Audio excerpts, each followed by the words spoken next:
오늘 우리에게 주시는 하나님의 말씀을 함께 보시겠습니다. 마태복음 28장 1절에서 10절까지 말씀입니다.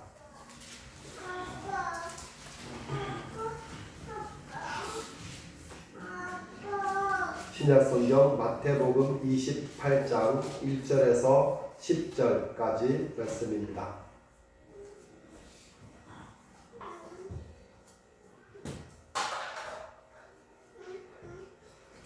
담이 자요? 수민이랑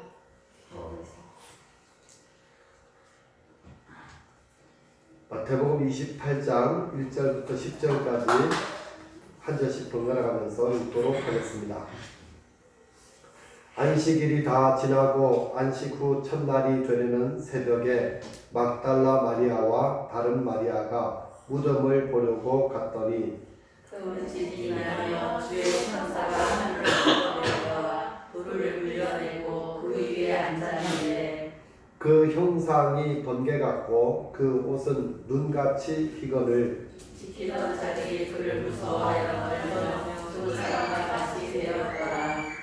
천사가 여자들에게 말하여 이르되 너희는 무서워하지 말라. 십자가에 못 박힌 예수를 너희가 찾는 줄을 내가 아노라. 그가 여기 계시지 않고 그가 말씀하셨던 대로 살아나셨느니라. 가서 그가 누우셨던 곳을 보라.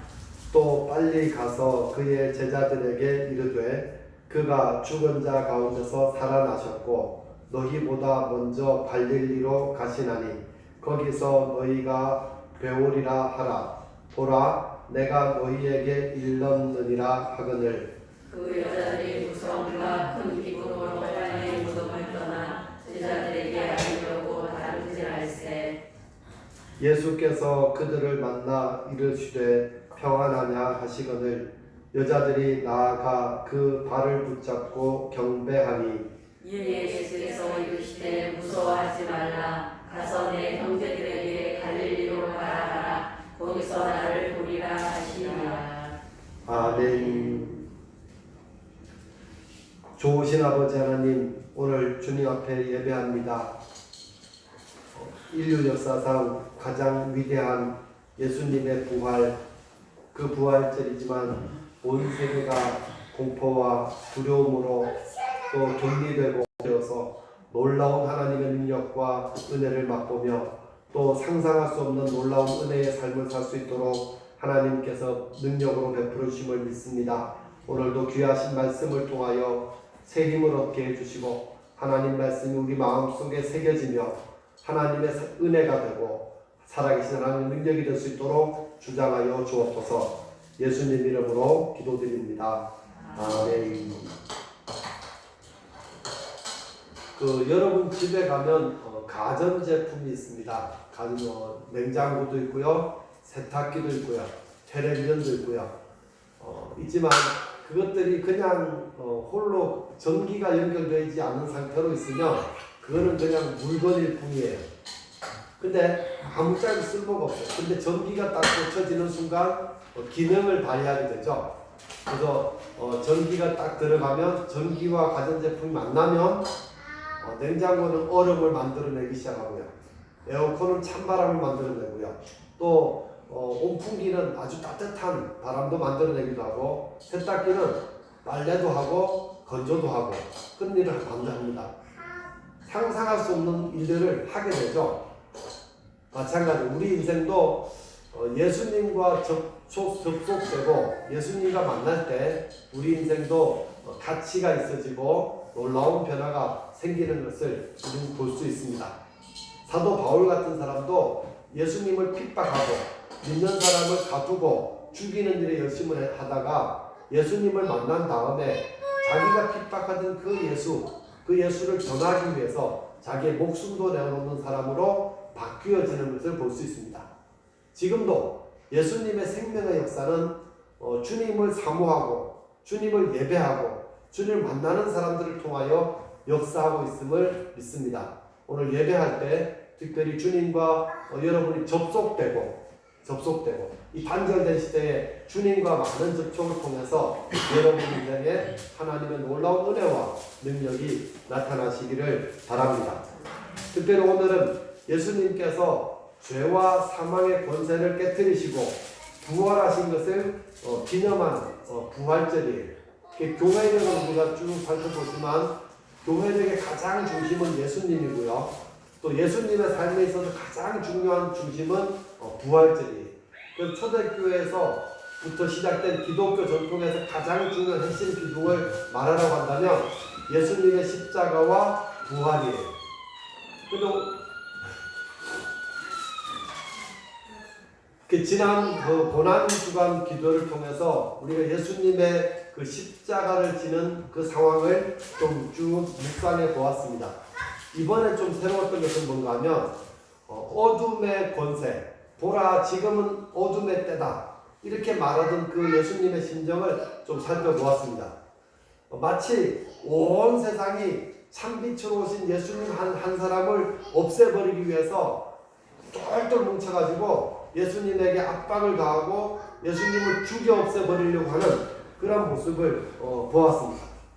결국은 예수님은 십자가형을 언도받고 말도 안 되는 재판을 통해서 이제 십자가에 달리시게 되고 십자가 위에서 운명하셨습니다.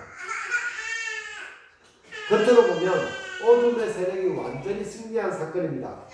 이렇게 모든 게 끝나버렸죠. 그래서 마태복음의 기록을 보면 십자가 사건의 끝 마지막을 이렇게 기록합니다. 마태복음 27장 59절입니다. 공동 번역 성경으로 제가 읽어드리겠습니다. 그래서 요셉은 예수의 시체를 가져다가 깨끗한 고운 배로 싸서 바위를 파서 만든 자기의 새 무덤에 모신 다음 큰 돌을 굴려 무덤 입구를 막아놓고 갔다. 이걸로 끝이에요. 예수님이 십자가를 지시고 이제 요셉이라는 사람, 아리마대 사람 요셉이죠. 요셉이 빌라도에 가서 이 시체를 주십시오. 그 받아가지고 이제 무덤에 그 유대식 무덤은 바위를 그냥 땅을 파고 묻는 게 아니라 바위 속에다가 이렇게 넣어놓고 입구를 막는 것으로 끝. 하지만 그 예수님을 십자가에 못 박았던 그 어둠의 세력들, 유대 종교 지도자들은 새로운 걱정에 사로잡히게 됩니다. 그게 뭔가 하면 예수님께서 부활하신다. 부활하시면 어쩌지? 라고 하는 그런 걱정입니다. 그래서 혹시나 불안한 마음으로 다시 빌라도 총독에게 가서 이렇게 말합니다. 63절입니다. 주여 저 속이던 자가 살아있을 때에 말하되 내가 사흘 후에 다시 살아나리라 한 것을 우리가 기억하노니 그러므로 명령하여 그 무덤을 사흘까지 굳게 지키게 하소서.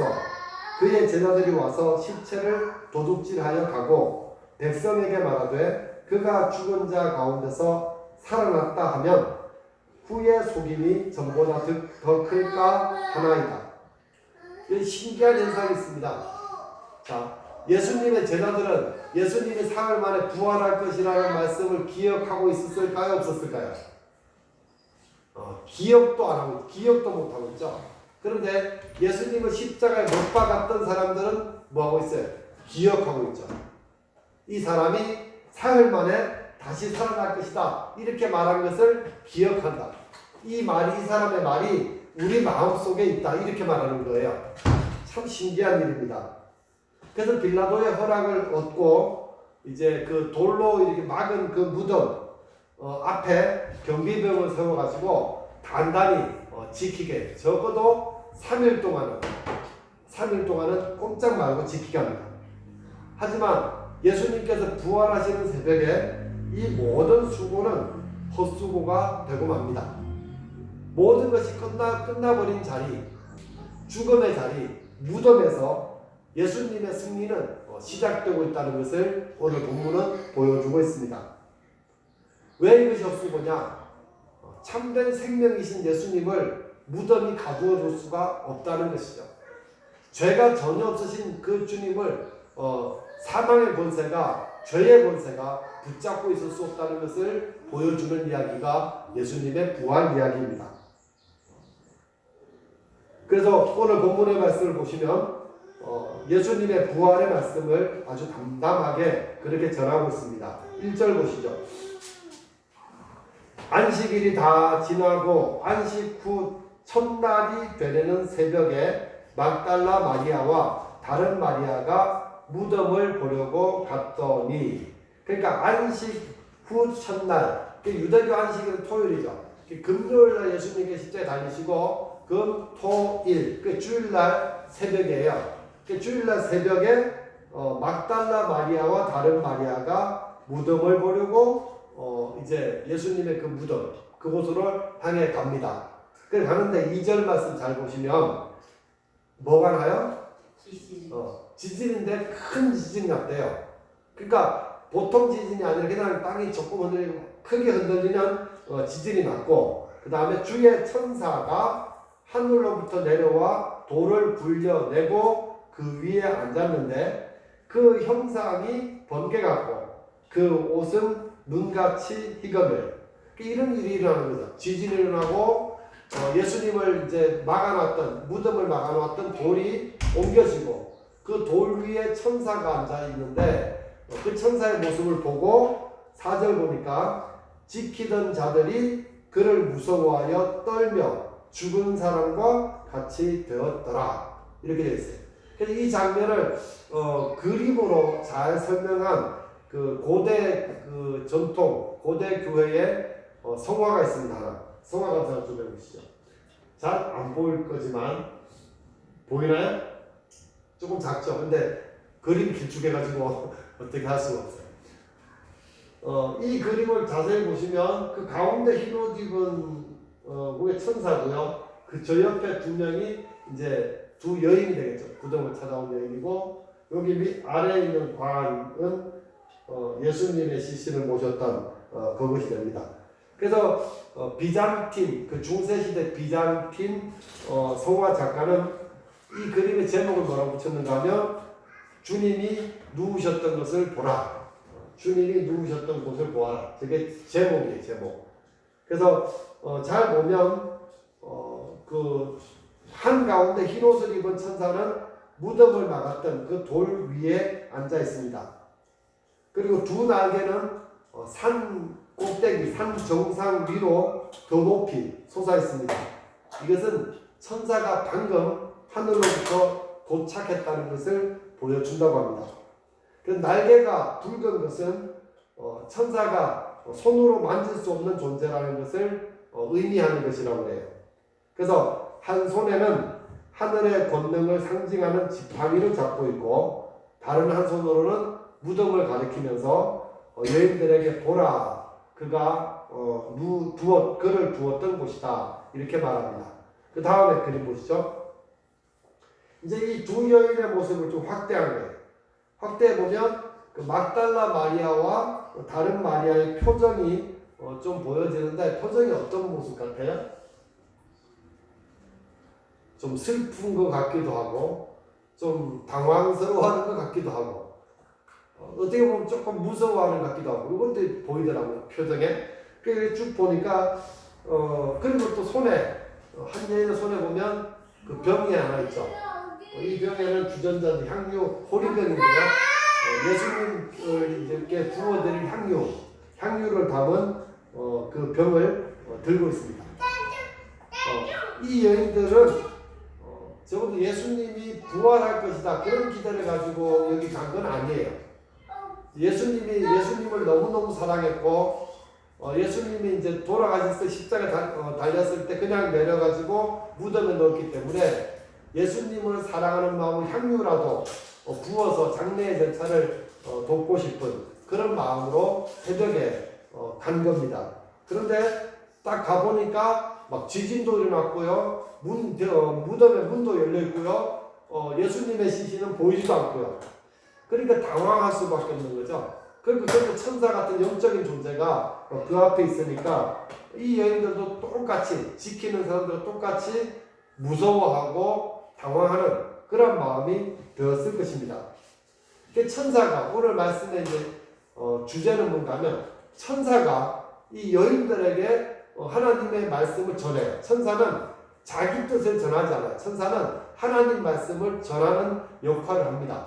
이 천사가 이 부활의 메시지를 여인들에게 전해주는데 저는 오늘 이 말씀을 중심으로 하나님께서 그럼 오늘 우리에게 주시는 부활의 메시지가 무엇일까를 함께 살펴보려고 합니다. 5절 말씀 보시죠. 천사가 여자들에게 말하여 이르되 너희는 무서워하지 말라. 십자가에 못 박힌 예수를 너희가 찾는 줄을 아노라. 내가 아노라. 그가 여기 계시지 않고 그가 말씀하시던 대로 살아나셨느니라.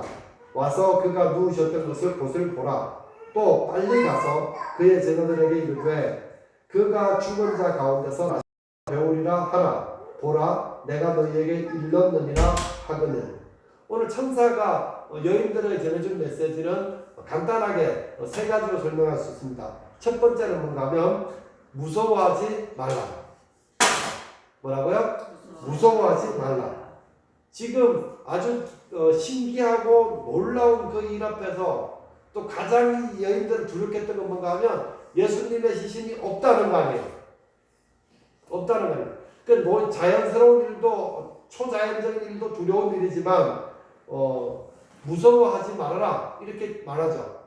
그 다음에 10절 말씀도 보십시오. 10절에 보시면 여러분 성경으로 보십시오. 이에 예수께서 이르시되 무서워하지 말라. 가서 내 형제들에게 갈릴리로 가라 하라. 거기서 나를 보리라. 예수님도 이 여인들을 붙잡고 무서워하지 말아라. 무서워하지 말아라. 이렇게 말씀을 하고 있습니다. 지금 우리가 보면 온 세계에 그저 한 100석 달 정도 됐나요?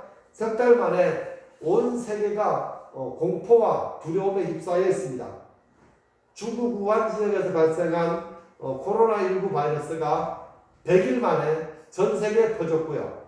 지금 거기 감염된 사람이 150만 명을 넘었다 그러죠.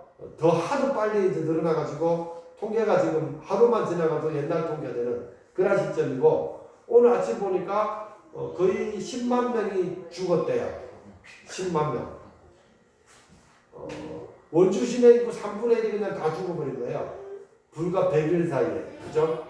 그러니까 지금 우리나라는 뭐 50년 이하가 되었다. 그래서 조금 안정된 국면이다. 그렇게 말하지만 여전히 다시 한 번 더 폭발적으로 늘어날 수도 있다. 그래서 긴장을 늦출 수가 없다. 이것이 이제 정부의 발표입니다. 그러니까 이런 상황이 지속되다 보니까 두려움을 가지기에 충분한 상황이 되죠. 물론 일부에서는 이제 좀 괜찮아, 살만해졌어, 그리고 풀기도 하지만 한쪽 편으로 보면 이게 우리가 상상할 수 없을 정도로 다시 확산될 수 있다는 그런 두려움도 있습니다.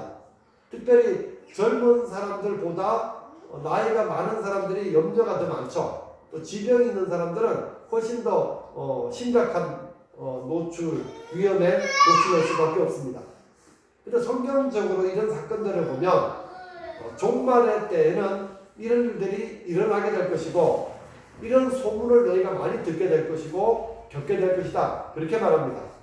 그 역사를 쭉 보면 예전에 중세시대에 흑사병이라고 하는 병이 또 스페인 독감이라는 것들이 퍼져나갔을 때랑 지금이라는 그 양상이 확실히 빨라지고 전 세계적으로 그렇게 빨리 퍼지는 것이 현상의 특징이라고 합니다.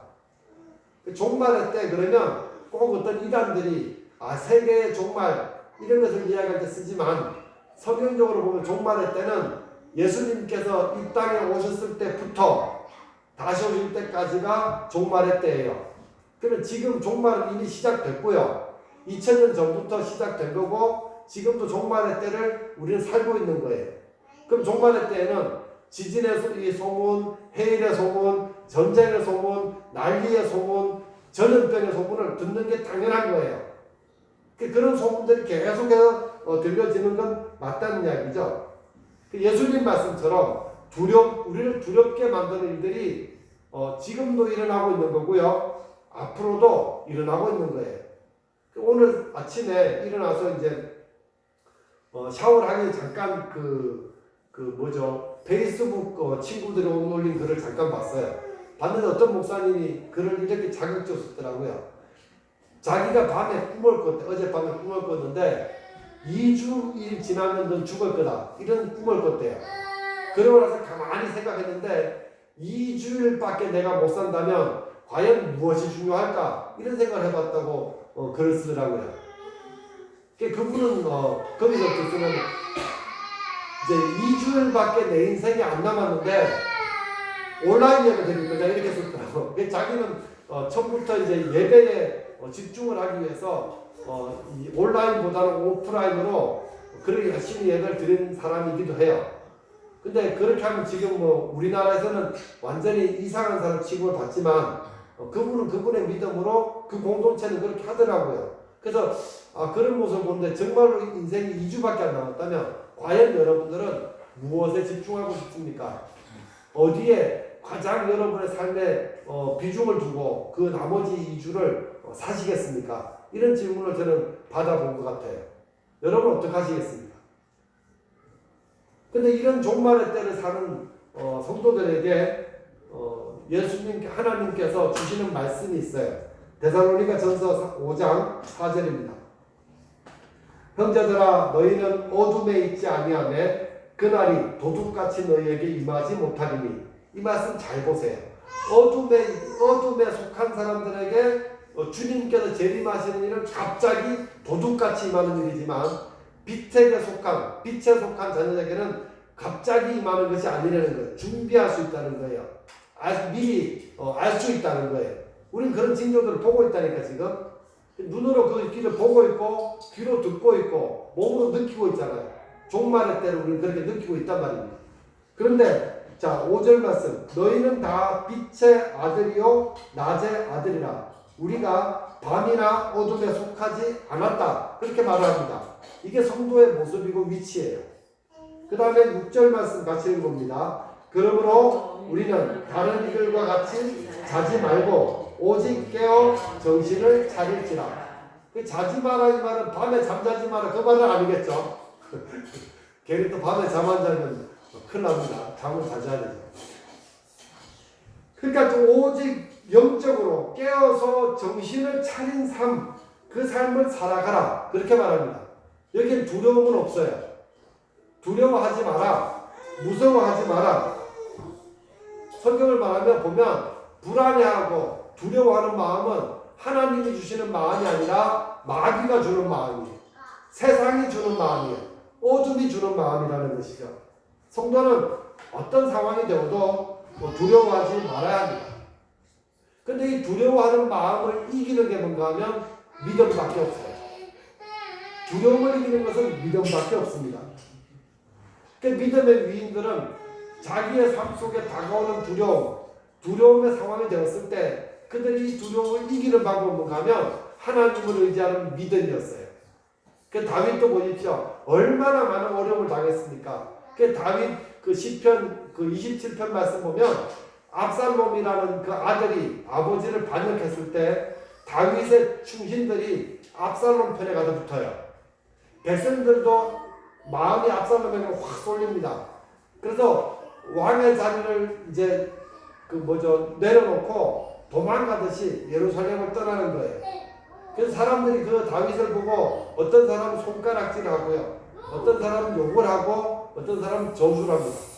머리카락을 다 풀어치고 맨발이 되어가지고 예루살렘성을 빠져나가는 거예요. 근데 그 시편에 보면 놀라운 고백을 합니다.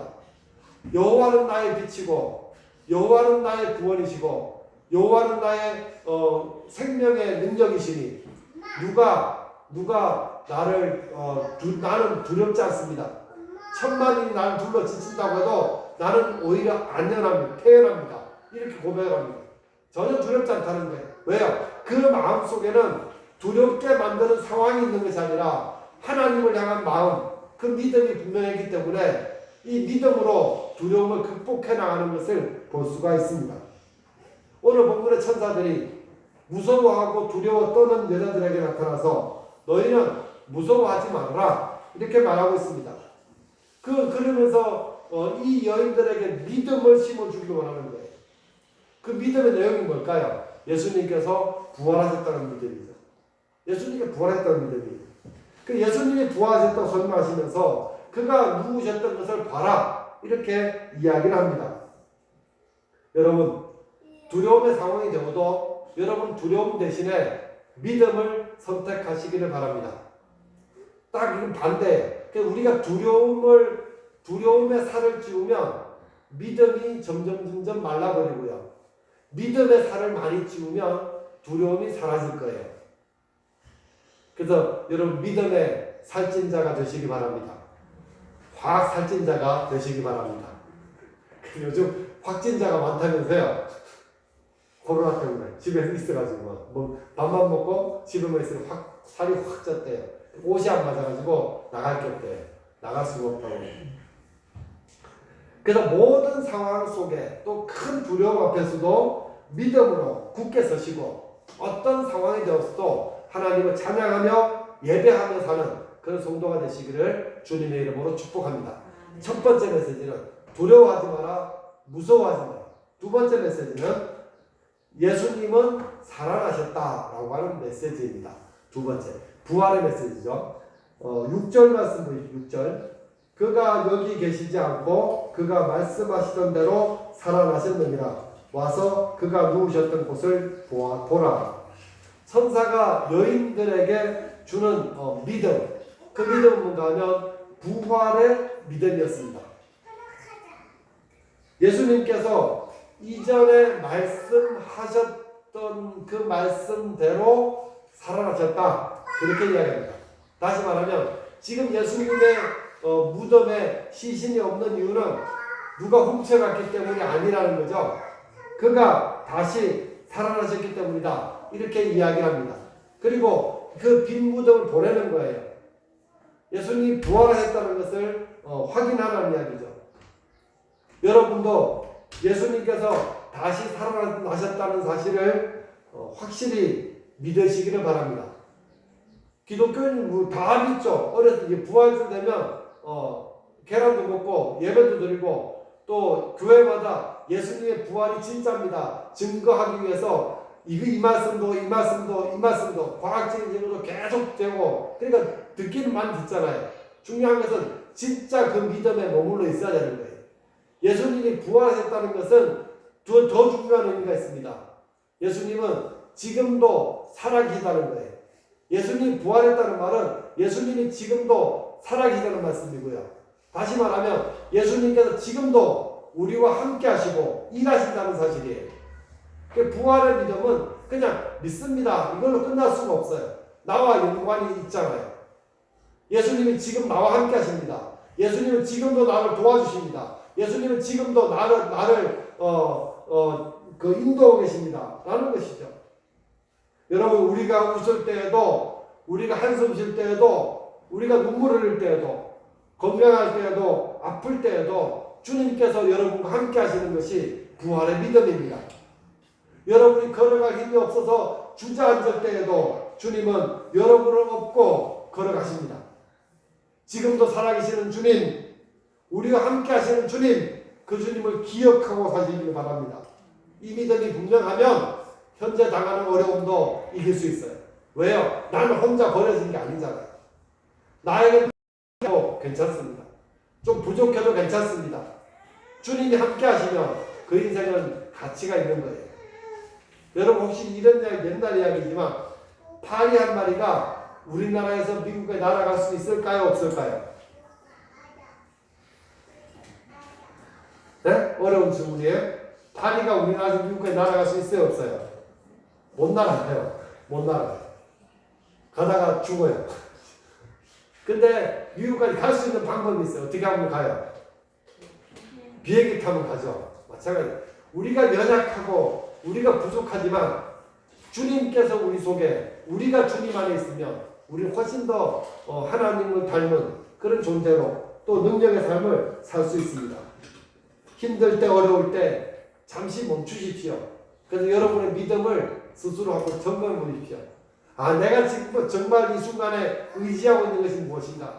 내가 정말 붙잡고 있는 것이 돈인가? 사람인가? 아니면 내 지식인가? 아니면 언론인가? 한번 스스로에게 잘 물어보시길 바랍니다. 그래서 지금도 살아계신 주님, 지금도 나와 함께 하시는 주님을 향한 확실한 믿음을 분명히 세워져서 여러분들이 믿음의 사람이 되기를 바랍니다. 주님께서 부활하셨습니다. 부활하신 주님께서 여러분과 함께 하십니다. 여러분을 도와주고 계십니다. 지금도 살아서 일하십니다. 이 사실을 믿는 성도가 되시기를 바랍니다. 세 번째 메시지는 가서 전하라. 가서 전하라. 7절 말씀입니다. 또 빨리 가서 그 제자들에게 이르되 그가 죽은 자 가운데서 살아나셨고 너희보다 먼저 갈릴리로 가시나니 거기서 너희가 배우리라 하라. 보라 내가 너희에게 일렀느니라 하거늘. 부활의 믿음을 가진, 이제 믿음을 가지게 된 여인들에게 세 번째 주신 하나님의 메시지는 뭔가 하면 가서 전하라. 가서 전하라. 이 말은 정확하게 말하면 더 이상 빈 무덤에 머물러 있지 말아라 이 뜻이에요. 빈 무덤 뭐예요? 예수님의 부활을 확인했던 믿음의 자리죠. 그 자리에만 머물러 있지 말라는 거예요. 가라, 떠나라는 거예요. 전하라, 일하라는 거죠.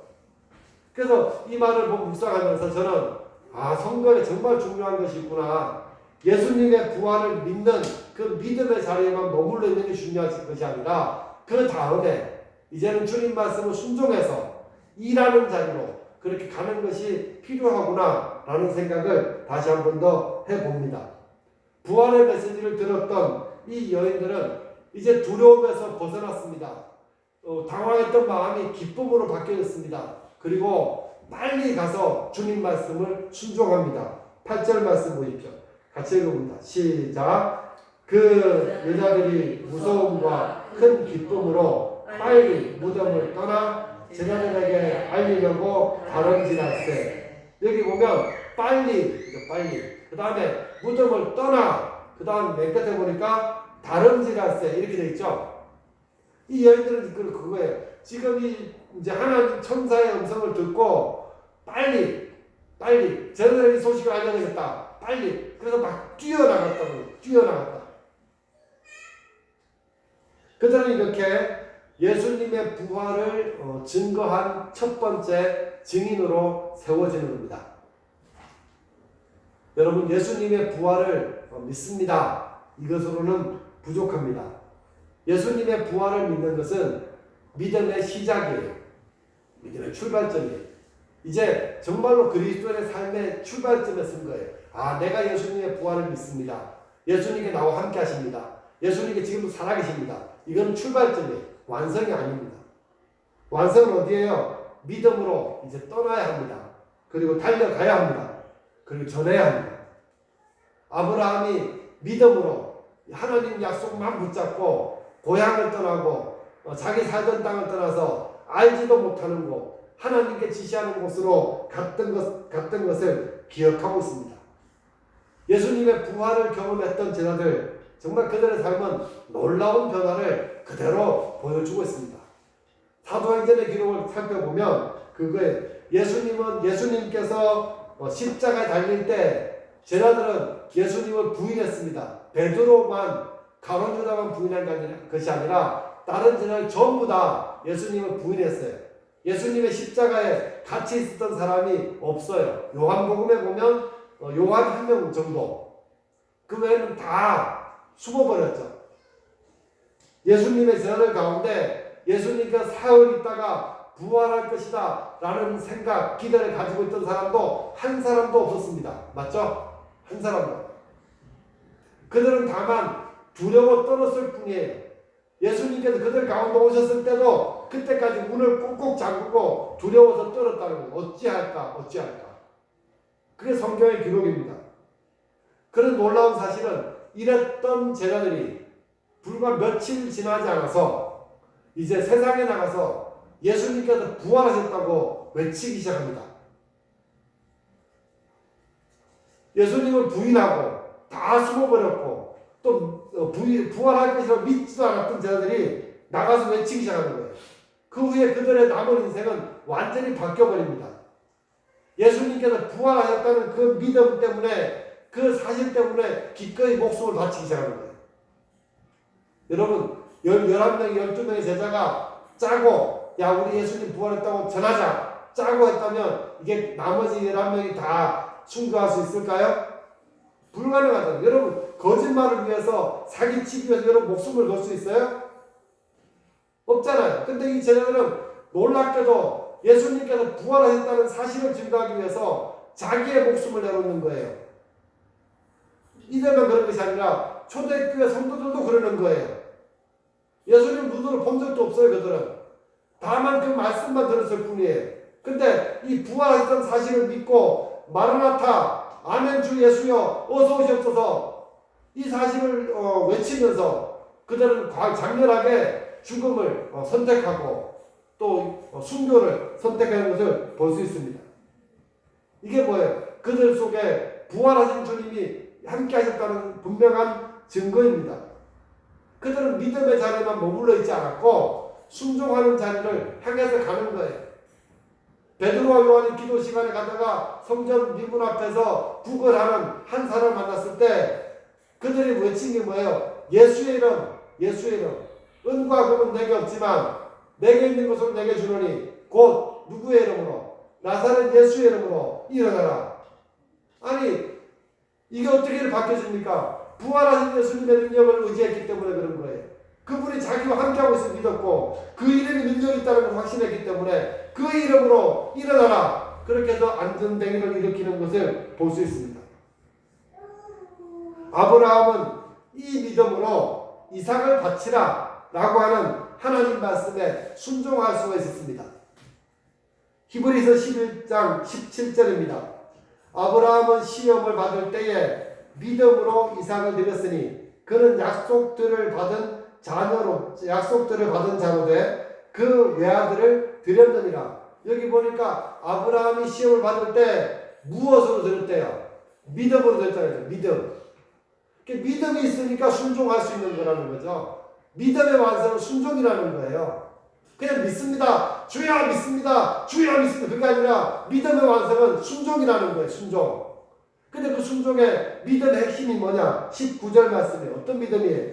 그가 하나님이 능히 이삭을 죽은 자 가운데서 다시 살리실 줄로 생각한지라. 비유컨대 그를 죽은 자 가운데서 도로 받은 것이니라. 그래서 뭐예요? 내가 지금 하나님 말씀대로 이삭을 바친다. 이삭을 죽인 거잖아요. 근데 하나님께서 살리셨다. 하나님께서 부활시키셨다. 그렇게 받았다는 거예요. 아브라함의 믿음의 핵심은 뭡니까? 바로 부활의 믿음이죠. 부활의 믿음입니다. 여러분, 그리스도인들은 예수님께서 부활하셨다라는 것을 믿습니다. 그리고 부활절이 되면 부활절 감사금도 하고 계란도 만들어 나누어주고 주변 사람들에게 예수님께서 부활했다고 이야기도 합니다. 그러나 그 자리에만 머물러 있으면 안 됩니다. 우리는 부활을 믿는 믿음의 자리에서 떠나서 실제로 부활의 삶을 사는 순종의 자리로 성숙해져야 합니다. 오늘 하나님께서는 말씀을 통해 이것을 우리에게 요구하고 있습니다. 오늘 천사가 전한 하나님의 부활 메시지 3가지 살펴보았습니다. 첫 번째는 무서워하지 말라. 두 번째는 예수님은 살아계셨다. 세 번째는 가서 전하라. 이렇게 말씀하셨습니다. 이 메시지를 다시 한 번 더 기억하시고 여러분 마음에 새기시기 바랍니다. 두려움을 이기려면 믿음이 있어야 하고요.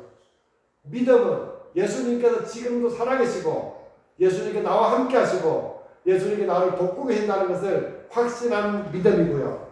그 믿음에 머물러 있지 말고 이제는 믿는 사람답게 삶의 자리에서 하나님 말씀을 순종하는 그러한 삶을 살아내시기를 바랍니다.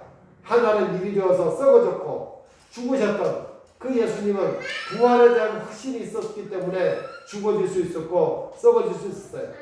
사람들이 지금 세상 살면서 아둥바둥거리는 이유가 뭡니까? 부활의 확신이 없기 때문이에요. 내가 죽으면 안 되거든요. 내 자존심이 죽을 수 없거든요. 그래서 악착같이 아둥바둥거리고 사는 거예요. 그러나 성도는 부활을 믿는 성도는 희생할 수 있습니다. 주님처럼 손해볼 수 있습니다. 포기할 수 있습니다. 헌신할 수 있습니다. 왜요? 이게 전부가 아니고 우리는 영생하는 존재고 다시 살 것이기 때문에 그렇게 살 수가 있습니다. 여러분, 예수님을 닮아서 이 세상에서 여러분 가정에서 포기하고 희생하고 헌신하고 하나를 밀어내어서 정말로 죽어질 수 있는 그런 삶을 사는 성도가 되시기를 바랍니다. 여러분의 삶을 통해서 부활하신 예수님의 생명이 가득히 나타나는 그런 귀한 하나님의 사람으로 세워지기를 주님의 이름으로 축복합니다. 기도하겠습니다. 아버지 감사합니다. 예수님께서 부활하셨습니다. 주님이 절기로 그냥 지키고 마는 것이 아니라 이제부터 부활의 삶을 살아내는 그러한 성숙한 믿음을 허락하여 주옵소서. 예수님의 부활을 믿기만 하는 것이 아니라 이제는 삶의 자리에서 순종하게 하여 주옵소서. 또 내가 부활의 삶을 살아내게 해주시고 내 삶 가운데 하나님의 생명의 역사가 풍성해지는 은혜를 허락하여 주옵소서. 예수님의 이름으로 기도드립니다. 아멘.